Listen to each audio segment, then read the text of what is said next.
La mort est un mystère dérangeant et qui fait peur, mais un mystère qui nous concerne tous et qui, quand on l'explore, fait moins peur. Aujourd'hui, ils seront plus de 100 000 à franchir cette porte pour explorer l'au-delà, jusqu'à ce jour où nous la franchirons à notre tour pour les rejoindre.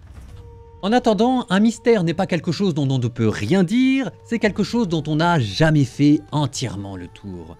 Dans cette vidéo, je vous propose de voir ce que l'on peut raisonnablement dire sur ce qui nous attend par-delà le voile de l'autre côté. Une vidéo honnête entre science et foi, car en ces domaines-là, on ne pourra jamais tout dire. Et j'ai passé ma vie à explorer les différentes traditions, à lire et à relire la Bible, à écouter les témoignages des grands penseurs et des grands prophètes, de ceux qui sont passés de l'autre côté du voile pour ensuite revenir, les EMI, et aussi ce que dit la science.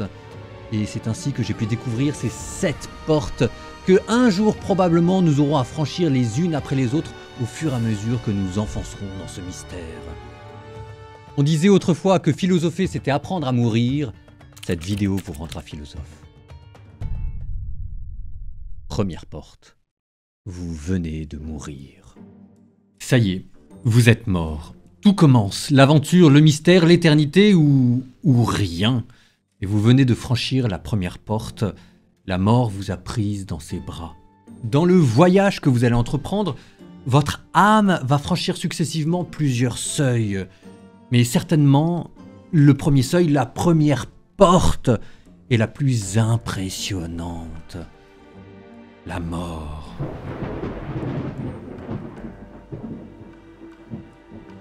On l'a représenté sous la forme d'une faucheuse, un squelette angélique drapé d'un linceul moissonnant les blés, reprenant par là l'imaginaire biblique. Le squelette symbole de la mort, le drap, le linceul, l'innocence des anges et la moisson des blés, la pesée et la récolte des âmes.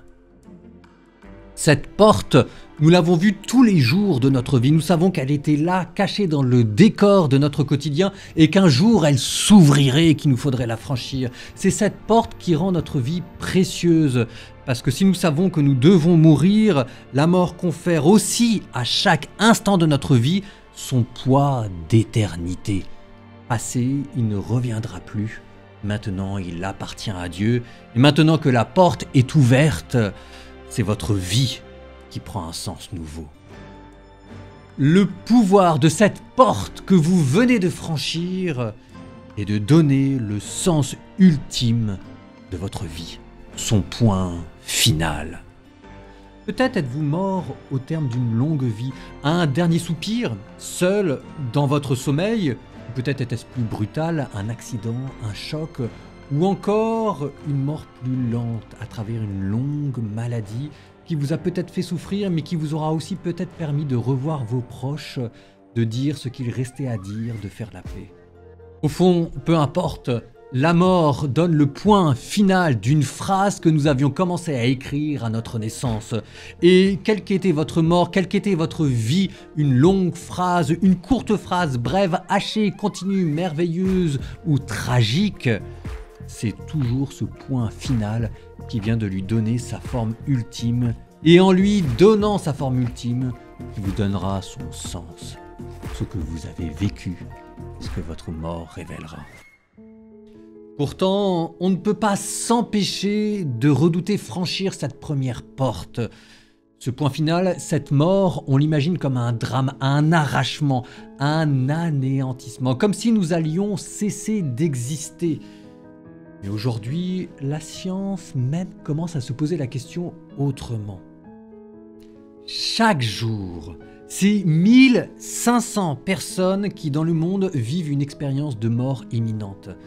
Statistiquement, pendant que vous regarderez cette vidéo, si environ 1000 personnes auront rendu leur dernier souffle, 15 d'entre elles reviendront, revenues d'un lieu qu'on croyait sans détour. Alors cette première porte ne débouche peut-être pas sur un chemin sans issue. Les EMI sont devenus un objet d'étude à part entière, tant leur importance est devenue grande, et ce qu'elles suggèrent toutes, avec des mots différents, des images fragiles mais bouleversantes, c'est que cette première porte n'est pas une fin, c'est l'ouverture de l'âme vers un seuil. Un seuil que nous allons maintenant franchir ensemble en ouvrant une deuxième porte.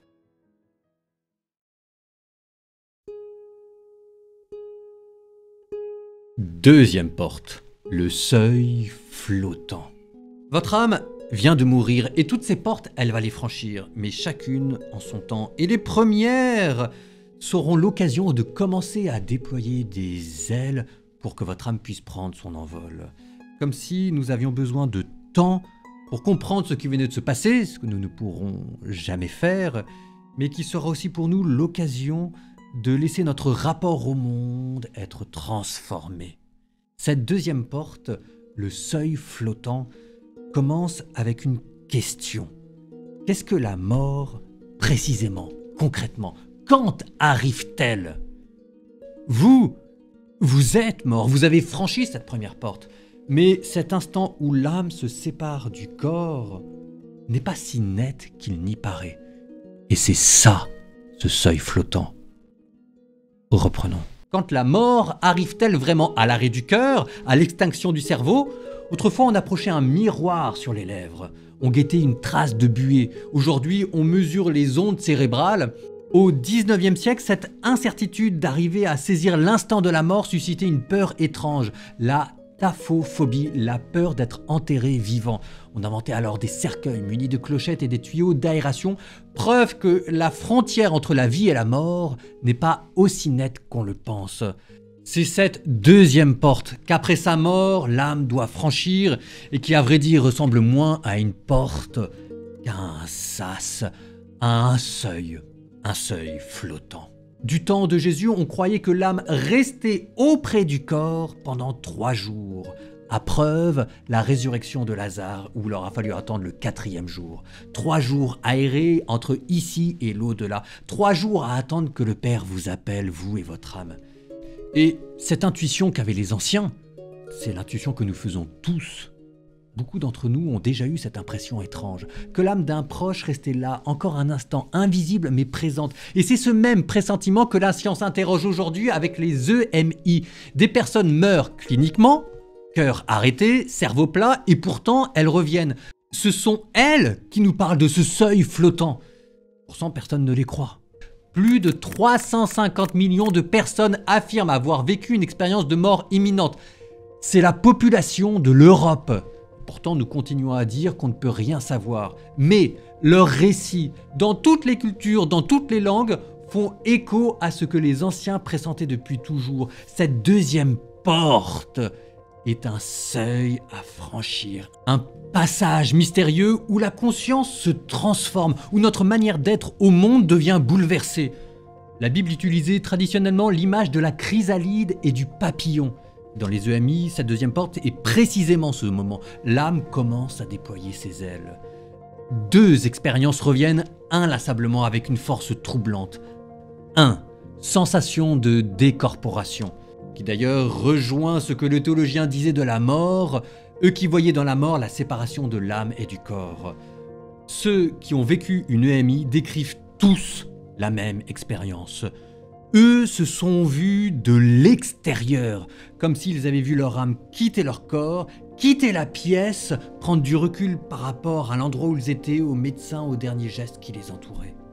Ils arrivent à décrire les détails que leur corps ne pouvait ni voir ni connaître, ce que l'on appelle l'expérience de sortie de corps, comme si l'âme à peine détachée restait encore un moment à flotter avant de partir plus loin.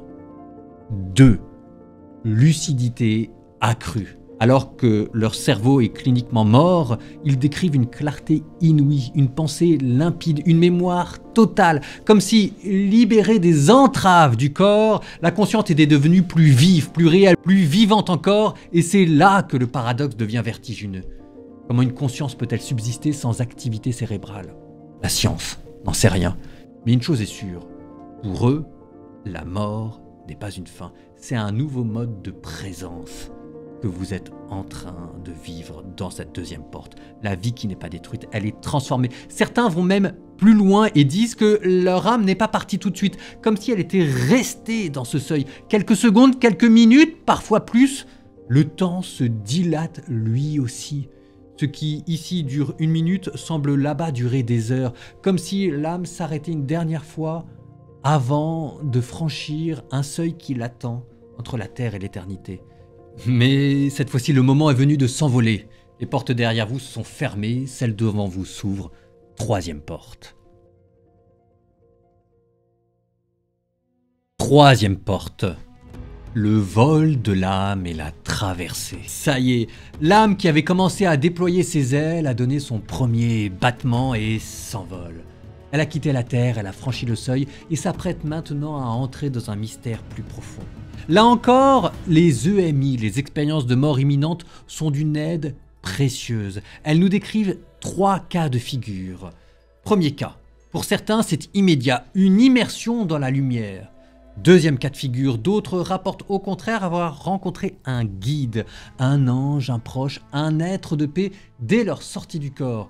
Mais 3e cas de figure, il y a une expérience encore plus fréquente, encore plus universelle, vécue avec une intensité saisissante, quel que soit l'âge, la foi ou la culture, c'est la traversée d'un tunnel, un sentiment de couloir, de passage, comme un appel irrésistible, un tunnel.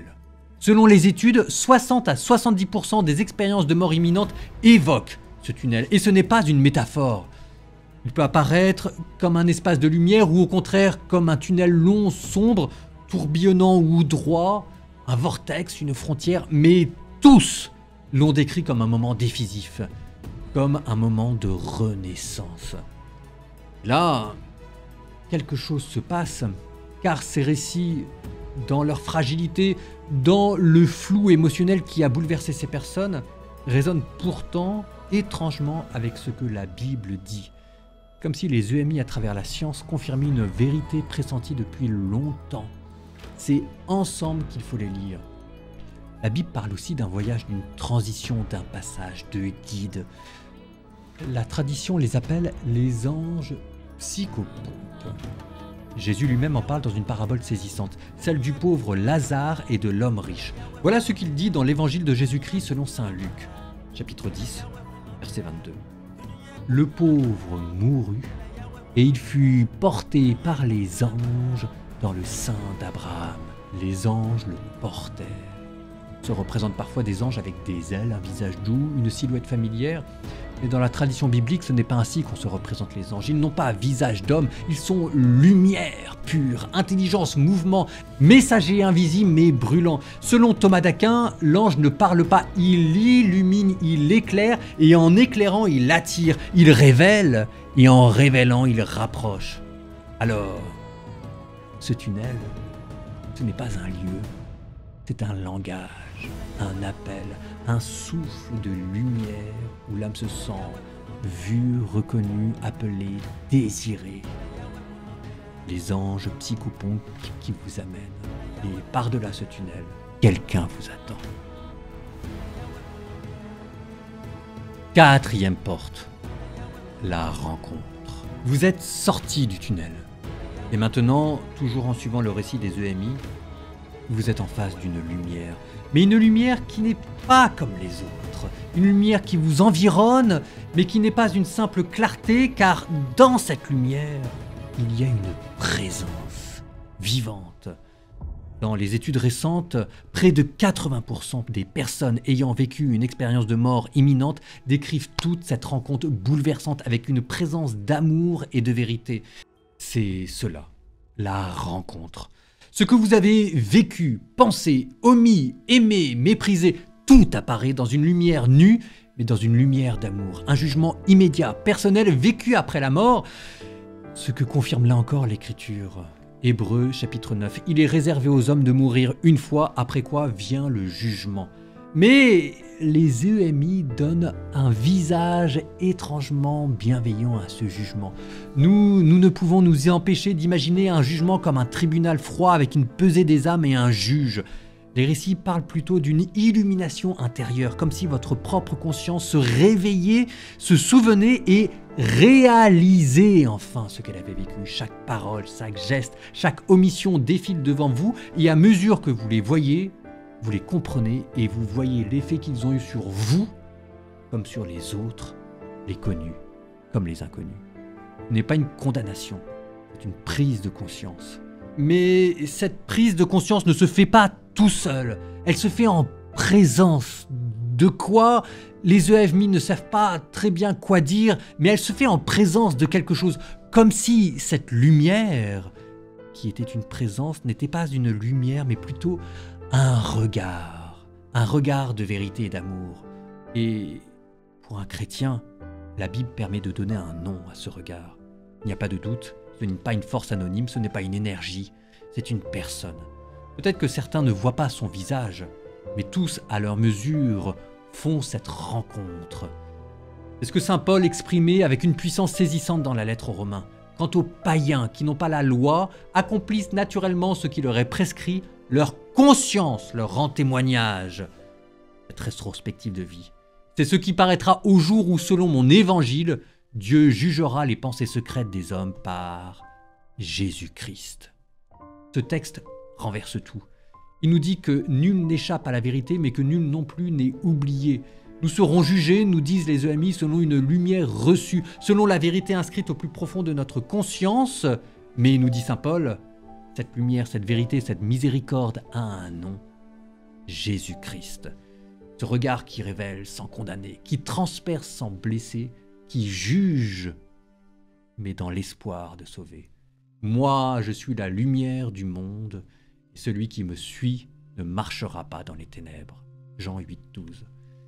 Et maintenant, que se passe-t-il? Poursuivons notre voyage. Voici maintenant la 5e porte. Cette porte, aucun de ceux qui ont vécu une expérience de mort imminente cette fois-ci ne l'a franchie. Par définition, ils sont tous revenus. Ils ne sont pas allés jusqu'au bout.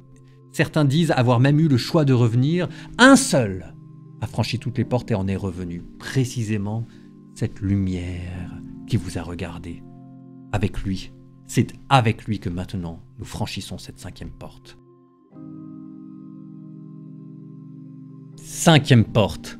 Le temps intermédiaire. Jusqu'ici, ce sont les expériences de mort imminente qui nous ont guidés. Elles nous ont montré un seuil, une lumière, une rencontre, mais elles s'arrêtent là, elles s'arrêtent toujours là.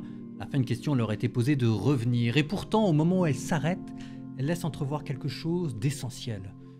Le lien entre les vivants et les morts, suggèrent les EMI, n'est pas rompu. Il a été transformé. Désormais, pour aller plus loin, pour creuser ce lien, les EMI ne suffisent plus. Il faut cette fois-ci se tourner vers l'Écriture. Et l'Écriture l'affirme, Dieu n'est pas le Dieu des morts, mais des vivants. Comment allez-vous vivre maintenant? Votre corps est retourné à la terre, mais vous êtes vivant, d'une autre vie. Vous êtes dans ce que les pères appelaient l'intermedius status, l'état de vie intermédiaire. Ou intermédiaire à bien des égards, vous allez voir. Et durant ce temps, les morts vont entourer les vivants. Écoutez cette phrase étrange du Nouveau Testament. Hébreux. Nous aussi, nous qui sommes entourés de cette immense nuée de témoins, les âmes des défunts, courons avec endurance l'épreuve qui nous est proposée, les yeux fixés sur Jésus. Ce que dit la lettre aux Hébreux, c'est que les défunts sont là, dans la nuée, autour de nous, les saints. Dans la Bible, Moïse et Élie apparaissent à Jésus. Le prophète Samuel, bien qu'enseveli, parle encore avec Saül. Unis au Christ, à cette lumière qui, dans cette rencontre précédente, nous a fait comprendre ce que nous avions vécu, ceux qui nous ont précédés ne sont pas absents. Ils sont de l'autre côté du voile, une nuée, une présence mystérieuse, invisible, active, mais ils veillent, ils voient, ils intercèdent. La communion des saints. Mais tous les défunts ne vivent pas cette attente de la même manière. Certains sont unis à cette lumière qui les a jugés et aimés, d'autres attendent encore. Saint Paul écrit dans sa première lettre aux Corinthiens, à propos de ceux qui ont construit leur vie d'une manière fragile, une phrase très étrange. 1 Corinthiens chapitre 3 verset 15. Lui-même sera sauvé, mais comme à travers un feu. Un feu qui ne punit pas, mais qui purifie. Un feu d'amour qui consume l'orgueil et les ombres. Un feu que la tradition appelle le feu du purgatoire. Purgatoire, non pas un lieu, mais une œuvre intérieure, une douleur douce, le souvenir que cette lumière entrevue a laissé en nous et que nous voulons retrouver. Ces âmes-là sont sauvées, elles sont pardonnées, elles iront un jour au ciel, mais il leur reste à aimer davantage, à réparer ce que leur péché a blessé, avant de revoir un jour ce visage entrevu à la rencontre précédente. Ces âmes-là, ce n'est pas elles qui prient pour nous, c'est nous qui prions pour elles. Et puis, il y a ceux qui refusent la lumière, ce visage, cette présence. Non pas parce que ce visage les rejette, mais parce que ces personnes la fuient. D'ailleurs, les EMI confirment, même si personne n'aime en parler, toutes les expériences de mort imminente ne sont pas lumineuses. 15% d'entre elles sont négatives, et il se peut même que ce chiffre soit sous-estimé. Fascination, sentiment d'angoisse, rejet, isolement, souffrance, sentiment d'anéantissement. Il y a une troisième manière d'attendre dans ce temps intermédiaire, celle du repli, de la fermeture d'un nom qui s'éternise. Mais pour tous, dans la gloire, la purification ou la solitude, cet intermedius status est un temps d'attente, car l'âme séparée du corps désire encore l'union imparfaite. Elle se souvient, elle espère, elle attend, et pour cela, il lui faudra franchir une 6e porte. La porte de l'Apocalypse. 6e porte. L'Apocalypse. Ce que tu as connu, toi, en mourant, l'univers aussi le connaîtra. Ce que chaque âme défunte a traversé, le souffle, la douleur, la séparation, l'attente, le monde entier le vivra. Cette 6e porte, ce n'est plus toi qui la franchiras. C'est l'univers entier qui, en s'effondrant, l'ouvrira pour lui, car le monde a une fin. Comme un homme, il vieillit, il se fatigue et un jour il mourra. Et si l'on peut mourir de 1001 manières, la Bible n'en annonce qu'une seule. Il y aura une grande détresse telle qu'il n'y en a jamais eu depuis le commencement du monde et telle qu'il n'y en aura jamais plus. Saint Paul, lui, parle d'un mystère d'iniquité, Saint Jean d'un antéchrist, le chaos, qui ne sera pas un hasard, mais l'ultime convulsion d'un monde à bout de souffle. Viendront des guerres, des trahisons, des apostasies, mais aussi des conversions à un reste fidèle, les ultimes soubresauts d'un monde en proie au péché et au mal. Ces prophéties ne sont pas là pour vous effrayer, mais elles vous disent qu'il y a une porte pour l'univers entier. Mais vous qui vivez encore sur terre, veillez, car vous ne savez ni le jour, ni l'heure où cette porte s'ouvrira. Mais ce jour viendra, et ce jour, ce sera lui. Jésus, celui que les EMI ont entrevu entre deux portes. Cette fois-ci, tous le verront, mais dans la plénitude de la gloire. Alors paraîtra dans le ciel le signe du Fils de l'homme, et tous verront le Fils de l'homme venir dans les nuées du ciel avec puissance et grande gloire. Évangile selon saint Matthieu. Ce sera le signal, la trompette, et les corps ressusciteront, ceux du fond des mers, ceux des tombes muettes. Celui qui fut dispersé sera rassemblé, la chair retrouvera l'âme, le corps retrouvera la vie. Alors, dans la lumière du Christ, chacun sera vu tel qu'il est. Ce sera le jugement dernier. Ce que nous avons vu seul à l'instant de notre mort et de cette rencontre, la 4e porte, nous le verrons tous ensemble à cette porte-ci.